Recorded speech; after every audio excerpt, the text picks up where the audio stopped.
Hi friends, welcome back to my channel. In today's video, we are going to learn inborn error of metabolism. It is one of the hardest topic in pediatric subject, but in this video, you will learn this topic in a very easy way. As it is said, do the difficult things while they are easy and do the great things while they are small. So let's get started.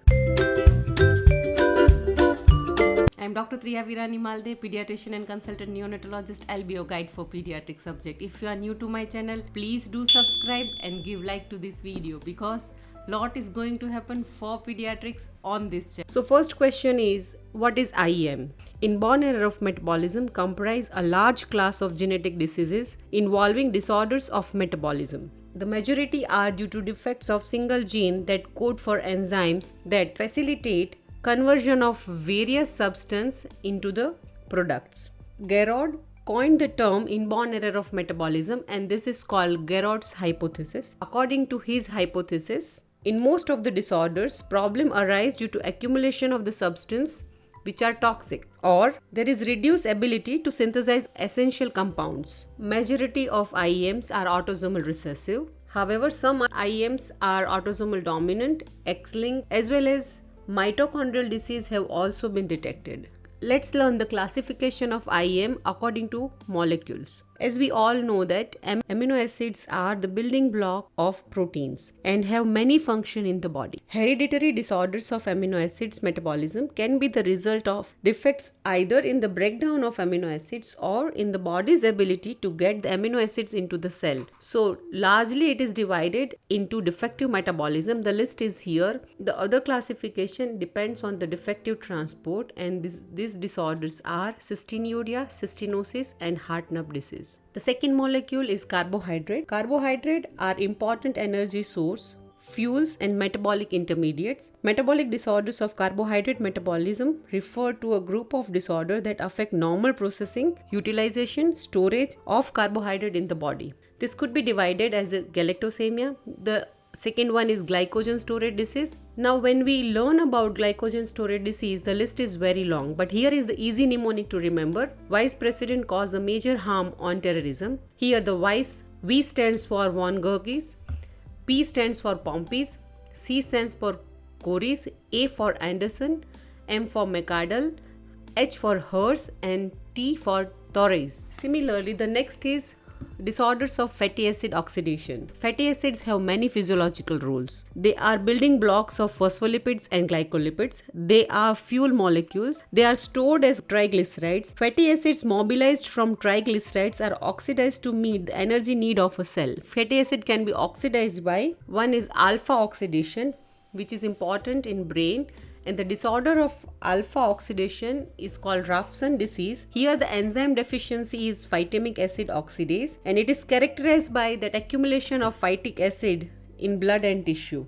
So it has many neurological symptoms. The next oxidation process is beta oxidation, which occurs in mitochondria. It is aerobic in nature. The disorder of beta oxidation is Zellweger syndrome, carnitine deficiency, as well as SIDS, that is sudden infant death syndrome. The third class could be lipid storage disorders. This we all know: Gaucher's disease, Niemann-Pick disease, Fabry's, Tay-Sachs and Krabbe's disease. So likewise, disorder of purine metabolism can be divided as a gout, subacute combined immunodeficiency syndrome, hyperuricemia, Leishnian syndrome and renal stone. Organic acidemias are MMA, that is methylmalonic acidemia, isovaleric acidemia, maple syrup urine disease, as well as multiple carboxylase deficiency, glutaric acidemia. Urea cycle disorders, OTC deficiency, that is ornithine transcarbamylase deficiency, citrullinemia, that is because of arginosuccinate synthetase deficiency, and hyperammonemia type 1, in that there will be a CPS deficiency, that will be the rate limiting enzyme, and the last one is arginosuccinate lyase deficiency. Lysosomal storage disorder comprises of sphingolipidosis, mucopolysaccharidosis and sulfatidosis. Paroxysmal disorders, adrenoleukodystrophies, Zellweger disorders and chondrodysplasia punctata. Now what could be the clinical pointers toward inborn error of metabolism? There is a deterioration after a period of normalcy. Parental consanguineous marriage, family history of sudden neonatal death, rapidly progressive encephalopathy. What could be the clinical presentation? Sepsis-like presentation, but the sepsis screen would be negative. It could be failure to thrive and developmental delay, hypoglycemia, metabolic acidosis, and there could be a wide range of neurological symptoms in the form of seizures, encephalopathy, coma, tone abnormality, ataxia, chorea, and dystonia. What could be the clinical presentation? They might present as intellectual disability, behavioral problem, dysmorphic features, cardiac disease, and abnormal urine order. Physical anomalies could be cataract, alopecia as well as dermatitis, dysmorphism, macrocephaly or microcephaly, ambiguous genitals, and organomegaly. So what could be the initial evaluation for IEM? As we know that the first set of investigation will include a complete blood count, blood sugar, serum electrolyte, urine ketone as well as urine reducing substance, ammonia, and blood gas. The secondary evaluation will be MRI, CT, MRS, TMS, GCMS, HPCL, enzyme assay, urine ketones, and urine reducing substance. So this is very important flow chart that we have to start with the serum ammonia. If ammonia is on the higher side, we'll see the blood pH and ABG. If there is acidosis as well as ketosis, both is present, it means we are dealing with either organic acidemias or mitochondrial disorders. There is acidosis but there is no ketosis, it means we are dealing with fatty acid oxidation defects. But if there is no acidosis as well as no ketosis, it means we are dealing with urea cycle disorders in case of high ammonia. If the ammonia is normal, if the blood pH is normal, it means there is no acidosis. So either it could be a phenylketonuria or it could be a paroxysmal disorder. But here if ammonia is normal but there is acidosis, so again we will follow this limb: acidosis, no ketosis, Fowler defect, acidosis and ketosis both, then organic acidemias as well as mitochondrial disorders. So this is very easy: ammonia normal, blood pH, no acidosis, PKU, phenylketonuria and paroxysmal disorder. High plasma ammonia without acidosis, without ketosis, it means it is urea cycle disorder. High plasma ammonia with acidosis as well as ketosis, organic acidemias as well as mitochondrial disorder. High plasma ammonia, acidosis is present but there is no ketosis, it means we are dealing with Fowler defect. But suppose if we have a child who has a hypoglycemia and while doing a urine non-glucose reducing substance it is present, it means that we are dealing with the child who is having galactosemia. In the same scenario, we'll have a clinical presentation suggestive of the disease such as sepsis, presence of cataract, seizures, hypoglycemia, prolonged jaundice, and the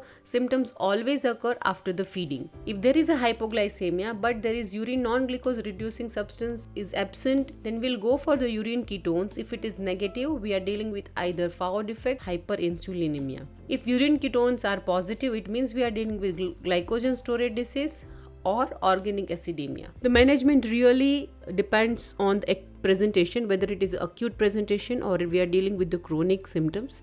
If it is acute presentation, most of the time it is done in the emergency department, but there are general principle has to be followed while taking care of the patients in which we are having high suspicion of inborn error of metabolism. Here are the few of the general principle for the management. First is prevent catabolism, limit the intake. So keep the child nilper orally, all of the nutrition to be delivered parenterally with the help of IV fluid. Increase the excretion. We could provide enzyme replacement because so many metabolic disorders are having now options of enzyme replacement therapy. We can really augment the residual enzyme activities and replacement of the end product. Many of the metabolic disorders, the end results are vitamins. So just by supplementing vitamins to the patients in a particular metabolic disorders will really reduce the symptoms. How we can prevent the inborn error of metabolism? As we all learn that majority of this disease are inherited as autosomal recessive trait. So the prevention could be offered in the form of genetic counseling or a prenatal diagnosis or a newborn screening. That's all for today's video. Hope you all enjoyed and learned. See you in the next series. Till that time, take care of yourself, study hard, study smart. Bye.